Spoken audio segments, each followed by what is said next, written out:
안녕하십니까, 이진우입니다. 우리나라는 석유를 전부 수입해서 쓰고 있어서 국제 유가는 늘 관심이 가는 뉴스인데요. 사우디아라비아가 7월 한 달 동안 하루 100만 배럴을 감산하기로 했습니다. 하루 100만 배럴은 전 세계가 하루에 사용하는 석유량의 1% 정도 되는 양입니다. 사모펀드 운용사인 한앤컴퍼니 임직원들이 검찰 수사를 받고 있습니다. 미공개 정보를 이용해서 주식을 미리 산 뒤에 팔아서 시세 차익을 챙긴 혐의를 받고 있습니다. 미국이 아시아의 저비용 국가들로부터 수입하는 전체 물품 가운데 중국산 물품이 차지하는 비중이 급감했다는 분석이 나왔습니다. 오늘은 이 세 가지 뉴스를 자세하게 정리해 보겠습니다. 6월 6일 현충일 아침 손에 잡히는 경제 바로 시작합니다. 네, 중요한 경제 뉴스들을 나라 사랑하는 마음으로 경건한 마음으로 분석하고 챙겨보겠습니다. 오늘은 MBC 양효걸 기자, 손에 잡히는 경제 박세훈 작가, 그리고 남국민 경제뉴스 큐레이터 이렇게 세 분과 함께합니다. 어서 오십시오. 네, 안녕하세요. 자, 박 작가님, 네. 사우디아라비아가 감산을 하기로 했다. 그렇습니다. 종종 하긴 하죠. 국제유가가 떨어질 것 같으면 야, 이거 우리가 석유 팔아서 먹고 사는 나라인데 석유값이 떨어지면 어떡하나. 그렇습니다. 그러니까 계속 이제 다시 그렇죠. 가격을 올리기 위해서. 그렇습니다. 예. 그래서 이미 지난 4월에 사우디아라비아를 포함해서 다른 산유국들이 다 합쳐서 하루에 대략 116만 배럴 정도를 감산하기로 했었는데 이번에 열린 회의에서 사우디아라비아가 다른 나라들한테 추가로 감산을 더 하자, 더 해달라 이렇게 예. 요구를 했습니다. 그런데 다들 거절했고요. 사우디아라비아만 7월 한 달간 하루에 100만 배럴을 추가로 더 감산하기로 했습니다. 다른 나라들은 왜 추가 감산을 안 하고 사우디아라비아만 혼자 감산을 하기로 한 거예요? 그게 이번 산유국 회의의 재밌는 포인트인데 이번 회의에서 산유국들끼리 논쟁이 좀 있었거든요. 일단 사우디아라비아하고 러시아하고 의견이 좀 엇갈렸어요. 사우디아라비아는 어떻게든 지금 국제유가를 끌어올리고 싶어 합니다. 예. 왜냐하면 사우디아라비아는 석유시대 이후를 준비한다는 명분으로 네옴시티라는 새로운 프로젝트를 추진 중인데 여기에 들어가는 돈이 만만치가 않습니다. 그러니까 유가를 최대한 끌어올려서 네옴시티에 들어가는 비용을 대고 싶어 합니다. 그렇겠죠. 적어도 배럴당 81달러 이상은 가길 바라고 있는데 석유 수요가 좀 늘지 않으니까 공급을 줄여서 가격을 올리고 싶은 거죠. 그러니 예. 추가 감산을 하자고 하는 겁니다. 반면에 러시아는 생각보다 지금 전쟁이 길어지면서 자금난을 겪고 있죠. 네. 그러니까 지금 싸게라도 원유 시장에 석유를 계속 많이 내놓고 싶어 합니다. 박리담이 하고 싶다는 거예요. 그러니 추가 감산에 반대를 한 겁니다. 똑같은 입장인데 네. 석유 팔아서 돈 쓸 일 많아. 그렇습니다. 인데 사우디는 그러니까 감산해서 가격 좀 올리자. 네, 러시아는 그냥 더 많이 팔랜다. 그렇습니다. 몇 달 전만 해도 자발적 감산을 하겠다면서 서로 관계를 좀 공고히 하던 것과는 좀 다른 느낌이잖아요. 그러면서 사우디아라비아는 그럼 우리라도 감산을 하겠다라고 나선 거고 러시아는 그래 그럼 그래라 라고 하게 된 겁니다. 아마도 러시아는 네. 지금 국제유가를 제값받고 못 팔고 있잖아요. 그렇죠. 그러니까 국제유가가 좀 올라봐야 어차피 우리가 사고 파는 석유의 가격은 어차피 거래처랑 우리끼리 둘이 그렇습니다. 얘기하는 거니까 네, 우리는 그냥 많이 파는 게 필요하다. 그렇죠. 아니면 사우디 당신이 미국을 설득해서 제재를 풀어오든가. 그렇습니다. 그런 얘기 하는지도 모르겠네요. 그렇습니다. 그럼 러시아는 그런 입장이고 사우디는 뭐 이유를 알겠고 다른 산유국들은 왜 사우디가 좀 감산하자고 하면 같이 감산도 좀 하고 그래야 서로 친해질 텐데 왜 그래요? 이거 좀 복잡한 내용인데 아주 단순화해서 말씀을 드리면 사우디아라비아가 아프리카 산유국 회원국들한테도 감산을 요구했거든요. 이유는 네. 이런 겁니다. 코로나19 때 석유 시설들 폐쇄되고 외국인 투자도 너희들 못 받고 있지 않았습니까? 그러니 이참에 그냥 감산을 하는 게 어떻습니까? 라고 제안을 한 건데 예. 이 제안에 대해서 아프리카 국가들이 크게 화를 냈어요. 왜냐하면 아니 그동안 우리가 손해본 게 얼만데 우리도 이제부터라도 외국인 투자 유치해가지고 그동안 생산 못해서 손해난 거 만회해보려고 했더니 지금 감산을 하라는 게 말이 됩니까? 우리는 그럼 뭐 먹고 살아요? 라고 하면서 반대를 한 거죠. 그러니 우리 모두 대동단결해서 감산합시다라는 사우디아라비아의 외침은 이번 회의에서 전혀 먹히질 않았고요. 입장이 서로 다르다. 그렇습니다. 사우디의 입김이 예전만 못하다라는 인상만 남긴 회의가 됐습니다. 그렇군요. 이게 얘기 듣다 보니까 우리 그 친환경 하자고 하는 정책 하자고 하는 거하고도 느낌도 비슷하네요. 네, 지구를 살리기 위해서는 친환경 정책을 다들 해야 되는데 그렇죠. 각자 입장은 네, 선진국들이야 옛날에 환경 파괴하면서 다들 열심히 자기 나라 잘 사는 나라 만들었잖냐. 네, 이제 우리도 좀 해보려고 하는데 친환경 하자고? 네, 그거는 우리는 못 하겠는데 네, 하는 나라들이 좀 있잖아요. 그렇죠. 비슷하네요. 네. 그러면 우리가 궁금한 건 앞으로 그럼 국제유가가 어떨 거냐. 지금까지는 그나마 국제 유가가 좀 내려와 줘서 물가도 안정되고 그렇죠.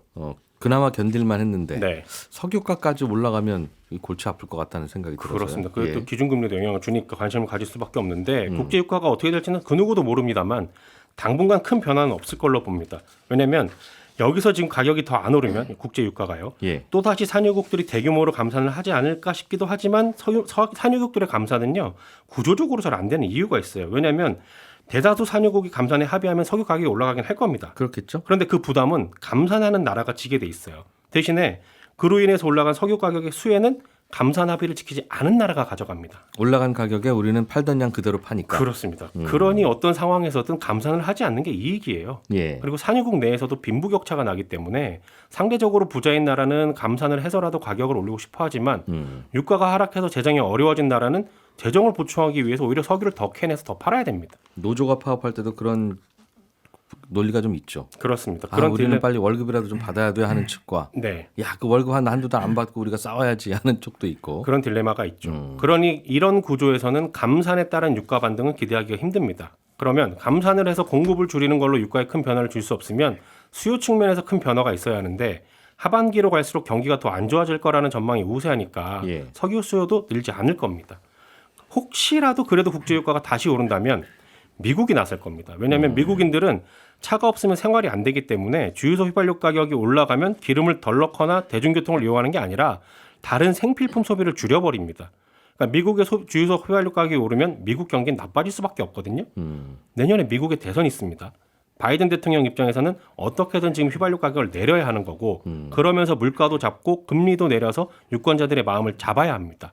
이런 이유들로 사우디아라비아의 추가 감산에도 불구하고 국제유가는 당분간 오르지 않을 거라는 전망이 우세합니다. 그렇군요. 우리 입장에서는 석유값 안 오르는 게 다행인가요? 다행이죠. 고맙죠. 그러니까 경기가 너무 좋아서 석유값이 많이 오르는 건 결과적으로 우리한테는 이익일 텐데 석유값 올라가서 생기는 부담보단 경기가 좋아서 우리나라 수출품 잘 팔리는 효과가 크니까. 자, 양효걸 기자가 준비해 오신 소식도 들어보겠습니다. 최근에 금감원이 불공정 거래를 포착해서 검찰에 넘겼는데 우리나라 최대 규모의 사모펀드가 연루돼 있다. 네, 맞습니다. 국내 최대 규모 사모펀드 한앤컴퍼니, 이제 줄여서 한앤코라고도 이제 부르는데요. 금감원이 여기 소속 직원들이 그 회사 사람들만 아는 미공개 정보를 가지고 주식을 거래했다는 걸 포착했다, 이렇게 전해졌습니다. 이 조사를 진행해서 검찰에 넘긴 걸로 전해진 건데, 이 금융투자업계에 따르면 금감원은 이 한앤코 직원 4명이 지난 2021년 5월에 남양유업 경영권 인수 직전에, 그러니까 주식을 사들인 혐의를 포착하고 이 최근 긴급 조치, 그러니까 패스트트랙이라고 하는 조치를 통해서 서울 남부지검에 조사 자료와 함께 사건을 넘겼다라는 거고요. 이 패스트트랙은 이제 중대하고 시급한 사건에 한해서 원래는 이제 금융위 산하의 증권선물위원회의 심의나 의결을 거쳐야 되는데 이거를 생략하고 검찰이 곧바로 수사할 수 있도록 한 일종의 금감원과 검찰의 한 라인인 겁니다. 그래서 금감원 입장에서는 굉장히 중요하게 보고 있는 사안이다, 이렇게 볼 수 있겠습니다. 병원으로 보면 바로 응급실로 보낸 거예요. 네, 맞습니다. 바로 수술실 들어간 거죠. 네. 이게 저도 기억이 나는데 갑자기 이 한앤코라고 하는 사모펀드가 남양유업을 인수하겠다. 고 발표를 했었고 또 한참 후에는 또 그 남양유업 회장이 나는 그런 약속한 적 없다. 못 넘기겠다. 못 팔겠다. 또 논란이 있었는데 지금도 이제 분쟁 중입니다. 그 직전에 남양유업을 인수하기로 했다는 발표 직전에 그걸 아는 직원들이 샀다. 이런 혐의인 건데 한앤코가 아까 말씀하신 것처럼 2021년 5월에 한 53% 정도 넘는 이제 남양유업의 지분을 사들이는 주식 매매 계약을 체결했거든요. 근데 계약 체결 직전에 주가가 한 31만 원 안팎이었습니다. 근데 이때가 언제냐 하면은 기억하실지 모르겠는데 그 바로 전달인 4월이 남양유업이 자사 유제품인 불가리스가 코로나19 억제 효과가 있다는 발표를 해서 소비자들 사이에서 이제 불매 운동이 벌어지던 시기였거든요. 주가도 당연히 곤두박질을 쳤고요. 이제 과거에 뭐 대리점 물량 밀어내기, 갑질, 그다음에 오너 3세 마약 문제는 이제 워낙 경영 리스크가 컸다 보니까 이 정도면은 남양유업이 이제 새 주인을 찾아서 경영 정상화를 할 거라는 기대감이 반영되면서 이 계약 체결 사실 발표 이후에 최고 80만 원 선까지 치솟았습니다. 그래서 금감원이 이제 한앤코 일부 직원들이 이 남양유업 지분 인수 사실 미리 알고 이 주식을 사들여서 시세 차익을 거뒀다, 이렇게 이제 불공정 행위를 했다, 이렇게 보고 있는 거고요. 사실 이제 이런 미공개 정보를 이제 먼저 안다는 거는 주식 시장에서는 거의 뭐 미래를 보고 와서 투자하는 거와 비슷하다고 볼 수가 있겠습니다. 그래서 대부분 일반 투자자들은 공시 자료나 기사에 의존을 하는데 네. 이런 것도 내부 직원들이 미리 알 수 있다 보니까 이렇게 주식을 사는 거는 엄격하게 금지하고 있거든요. 그래서 자본시장법 174조에서 처벌을 받을 수가 있습니다. 한앤코에서는 잘못했다고 하는 거예요? 아닙니다. 한앤코 측은 직원들의 국내 주식 거래 사실 자체가 없다 이렇게 반박하고 나섰거든요. 예. 업계에서는 이제 굵직한 인수합병이나 거래 정보 취급하는 금투업계 종사자들이잖아요. 그러니까 예. 이 국내 주식을 직접 사는 거에 대해서 아주 엄격한 내부 통제를 하고 있습니다. 그리고 검찰에서 지목한 것처럼 이게 대놓고 직원들이 주식을 사기는 매우 어려울 거라는 관련 업계의 분석이 있는데요. 그래서 지금 한앤코 측은 내부 직원들은 국내 주식 거래 자체가 금지돼 있고 이걸 회사 측에서도 수시로 확인하고 있기 때문에 이럴 리가 없다라는 거고요. 뭐 그래서 직원이 직접 주식을 산 거래는 없다는 것으로 우리가 좀 해석을 해볼 수가 있습니다. 그럼 직원들 가족이나 뭐 친구 명의로 명의만 빌려서 네. 사고 그 돈 가져가고 하는 그런 거래였을까요? 맞습니다. 그래서 한앤코 측에서도 직원들이 가족이나 지인 등을 통해서 미공개 정보를 이용한 거는 그거는 사실 밝혀내기가 어렵거든요. 회사 측에서도. 그래서 이제 이거는 수사를 통해서만 밝혀져야 되는 겁니다. 네. 그래서 많은 경우에 직원들은 절대 투자하지 마세요. 라고 규정을 만들고 네. 직원들이 투자하는지 안 하는지를 수시로 그 당신 이름으로 되어 있는 금융권 계좌 다 갖고 와 보세요. 네, 뭐 등등 하면 이제 검사를 할 수 있는데 네. 말씀하신 대로 가족 명의는 어떡하냐, 네. 친구 명의는 어떡하냐. 네, 그거는 뭐 양심에 맡길 수밖에 없는 거라서. 네, 그거는 신고를 안 하면 사실 뭐 강제력을 동원하지 않으면 알기 어려운 건데. 근데 대체로 이런 검사 할 줄 알면 거래하는 분들은 다 다른 사람 명의로 하지. 그렇죠. 네. 이건 그럴 리가 있습니까? 네. 그러니까 당연히 이런 반응이 서로 나오는 건데. 맞습니다. 그래서 회사 내부 통제도 그렇고 상당히 이게 보고하는 의무도 까다롭고 계좌도 인증하기가 어렵습니다. 그래서 이 금융투자업계 종사자들은 사실 아예 해외 주식 사거나 아니면 해외 ETF 등으로 간접 투자를 하는 경우가 많은데요. 예. 이 과거 사례에서도 보면 대부분 가족이나 지인의 계좌를 빌리거나 정보를 알려줘서 대신 거래하게 해준 뒤에 나중에 나눠 갖는 수법이 많았기 때문에 최근에 이제 이 검찰 수사 결과를 좀 지켜봐야 알 수 있을 것 같습니다. 그래서 이런 이제 금감원의 대응이 과거보다 좀 세진 걸로 좀 나타나고 있는데 또 강경한 자세를 좀 취하고 있어서 어떻게 될지 좀 지켜봐야 될 것 같고요. 최근에 이제 금감원이 하이브 직원 3명을 미공개 정보 이용 행위로 검찰에 송치를 했거든요. 그래서 이 하이브 직원들은 이제 BTS 방탄소년단이 지난 2022년 6월 14일에 유튜브를 통해서 활동 중단을 선언한다는 사실을 미리 알고 보유하고 있던 주식을 미리 팔아버렸거든요. 그래서 억대의 손실을 피했다는 이제 혐의를 받고 있습니다. 사실 이 뉴스 나가면 주가 올라갈 게 뻔해. 네. 라는 뉴스. 네. 이 뉴스 나가면 주가 떨어질 게 뻔해. 네. 라는 뉴스의 전에는 사실은 뒤져보면 대부분 있을 거예요. 맞습니다. 그런데 그동안 금감원이 거의 이런 걸 밝히지 않다가 네. 요즘에는 이런 일 터지면 항상 계좌 뒤져보는 것 같더군요. 네, 맞습니다. 그래서 굉장히 이제 강경한 자세를 보이고 있고 사실 이제 한앤코 같은 경우에는 더 좀 강경할 수밖에 없는 게 이게 한국의 대표 사모펀드고 펀드 운용 규모만 한 14조 원에 달합니다. 그래서 투자한 회사도 30여 곳에 달하기 때문에 이번에 어떻게 보면 이 검찰 통보만으로도 일단 신뢰에 악영향을 미칠 거라는 분석이 좀 나오고 있습니다. 그리고 이제 현재 아까도 말씀드렸듯이 남양용 홍원식 회장이 주식 매매 계약 체결 이후에 돌연 계약 해지를 통보하면서 지금 소송이 지금 진행 중이거든요. 그래서 7월 달쯤에 이제 대법원 판결을 앞두고 있는데 여기에도 영향을 주지 않겠느냐 이런 이야기도 나오고 있고요. 그다음에 이제 검찰 기소와 법원 판결 뭐 이렇게 쭉 관련 이제 절차가 이어지고 만약에 관련 의혹이 사실로 드러나면 이 사모펀드 전반적으로 신뢰가 손상을 입을 거라는 이야기가 나오고 있습니다. 왜냐하면 워낙 또 민감한 경영권, 인수합병 정보를 다루는 최전선에 있는 거기 때문에 특성상 굉장히 평판이 중요하다고 볼 수 있습니다. 그렇군요. 이런 거 보면 아직 우리나라 주식시장은 선진국 되려면 한참 멀었어요. 네. 남국민 기자님이 준비하신 소식으로 넘어가 보죠. 최근에 미국에서 중국으로부터 수입해 오는 물건 숫자가 점점 줄어들고 있다. 예, 그런 통계가 있나 봐요. 맞습니다. 외신 보도에 따르면요, 작년에 아시아 저비용 국가에서 미국으로 수입된 물품 중에 중국산이 차지한 비율이 50% 정도밖에 안 됐습니다. 예. 이 통계는 한국이랑 일본을 뺀 그러니까 생산 비용이 낮은 아시아 국가 14곳에서 미국이 얼마나 물건을 사오냐 이걸 국가별 비중을 나타내고 있는데요.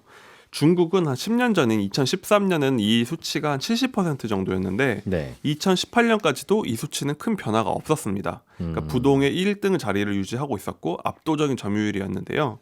그러다가 변화가 2019년에 생깁니다. 이때 무슨 일이 있었냐면 트럼프 전 대통령이 미중 무역 전쟁을 본격화했습니다. 2018년에 무역 전쟁을 시작했는데 그 여파가 바로 2019년에 나타난 건데요. 이때부터 점유율이 빠르게 줄더니 지난해에는 50.7%로 턱걸이를 했고 올해는 50% 밑으로 내려갈 게 확실시됩니다. 그러니까 저렴한 메이드 인 차이나의 시대가 지나가고 있다. 이런 신호로 해석할 수 있습니다. 미국에서 네. 한창 때는 미국 마트에서 차이나 제품 빼고 나면 아무것도 없다. 네, 그렇죠. 뭐 그럴 만큼 중국산 제품 싸서 좋아서 뭐 많이들 샀었는데 그게 70%였다가 예. 이제 절반 이하로 내려갔다는 거죠. 네. 한 5년 만에. 그러면 그 나머지를 누가 채웠냐? 미국인들이 갑자기 소비를 안 했을 일은 없고. 네. 그게 궁금한데 그냥 미국에서 만들어서 쓰는 거예요? 그럼 이쑤시개 같은 거? 요즘에 미국에서 리쇼어링이라고 해서 외국 공장을 다시 불러들이고 이러고 있는데 그렇지만 여전히 미국인들은 많은 물건을 사서 쓰고 있긴 합니다. 그러니까 지금 지난해 미국이 중국에 수입한 금액이 코로나 이후에 최대 규모였고요. 예. 좀 곧 있으면은 이제 사상 최대 규모를 또 갱신할 거다 이렇게 보고 있는데요. 그러니까 미국은 여전히 아시아에서 많은 물건을 사오고 있습니다. 그런데 이렇게 중국의 점유율이 낮아졌다는 의미는 미국이 중국 말고 다른 데서 더 많이 사고 있다. 이런 의미입니다. 그러니까 여전히 중국산 제품을 미국인들은 잘 쓰고 있지만 다른 나라와 거래를 더 많이 하면서 중국에 대한 의존도를 낮추고 있다. 서서히 이렇게 볼 수 있는 거죠. 중국 말고 다른 나라로부터 사들이는 물건들이 는다는 뜻인 것 같은데. 예, 맞습니다. 그 다른 나라가 어떤 나라들입니까? 최고의 승자는 베트남입니다. 베트남이 1등으로 가장 많은 점유율을 가져갔고요. 그 다음이 태국, 인도 이렇게 되어 있는데요. 2018년부터 2020년까지 중국이 이제 차지하고 있는 미국 수입 점유율이 4%포인트 정도 줄었습니다. 그러니까 모든 국가들을 포함했을 때 4%포인트가 줄었는데 예. 이 중에 절반인 2%포인트를 베트남이 가져갔습니다. 아. 그러니까 중국이 줄어든 거에 절반을 베트남이 채운 거고 예. 그 다음에 이제 인도, 태국이 차지를 한 거죠. 그리고 또 미국과 접경에 있는 멕시코도 점유율을 많이 늘렸고요. 예. 인도네시아, 말레이시아 같은 동남아 국가들도 많은 점유율을 차지했습니다. 그러니까 요즘에 서방 기업들이 중국에 있는 공장을 일단 유지는 하면서 네. 다른 아시아 국가에 공장을 두는 차이나 플러스 원 전략이라는 걸 쓰고 있는데 그게 통계로 드러나고 있다 이렇게 볼 수 있습니다. 당장은 중국산 안 산다고 하니까 예, 다른 나라 공장 만들고 네, 그러나 또 언제 다시 중국이랑 친해질지 모르니까 네, 중국 공장은 포기할 수는 없고 그렇죠. 분산을 하고 있는 거죠.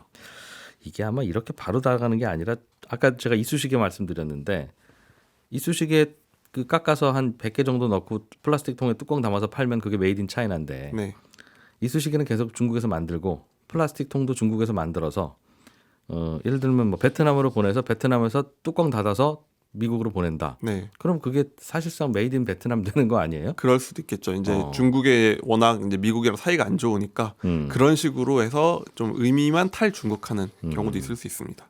그렇겠죠. 어떻게 야 중국산 쓰지 마 그랬을 때 베트남에 마침 이쑤시개 공장이 이렇게 큰 공장이 있었습니다. 이제 미국인들은 여기서 사서 쓰면 되겠습니다가 될 리가 있냐고요. 그게 그렇죠. 갑자기. 맞죠.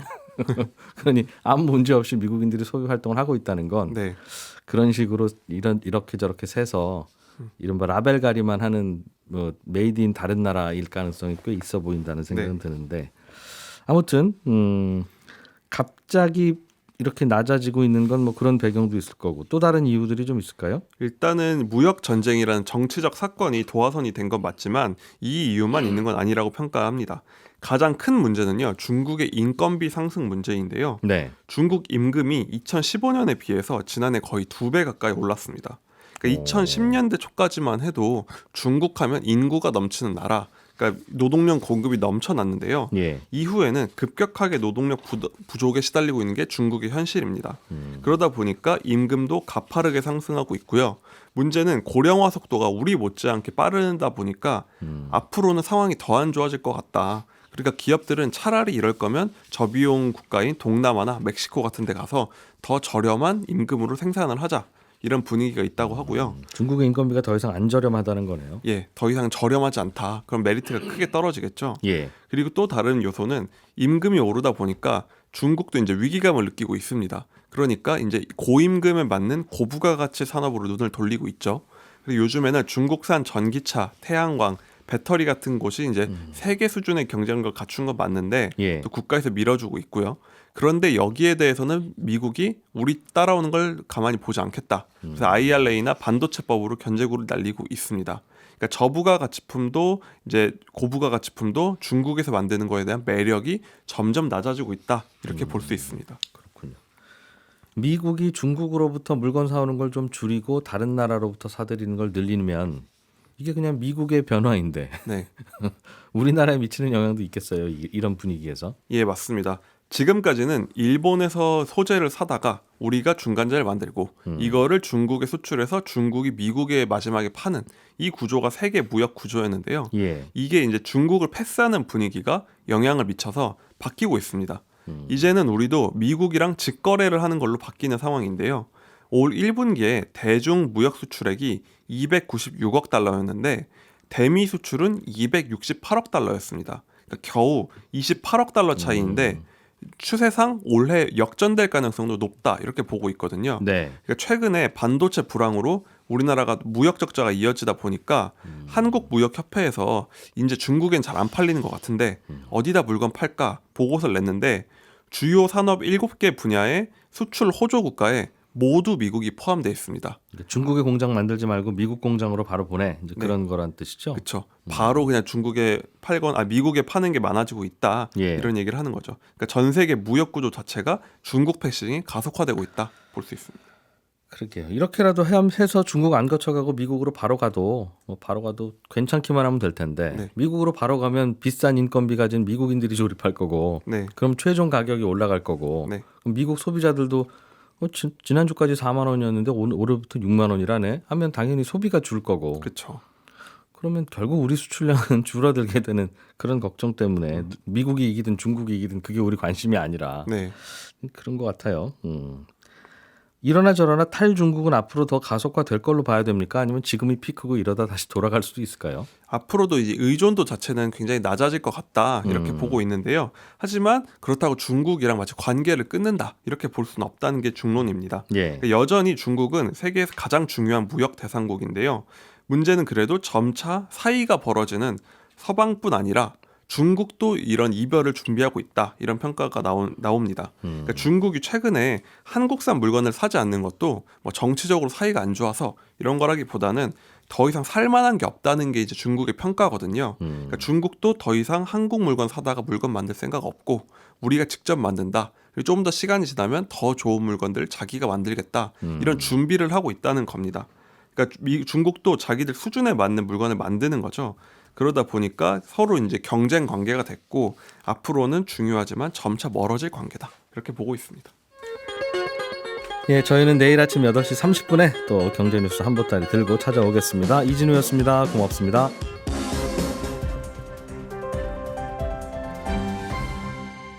경제를 생각하는 사람들의 즐거운 습관. 이진우의 손에 잡히는 경제.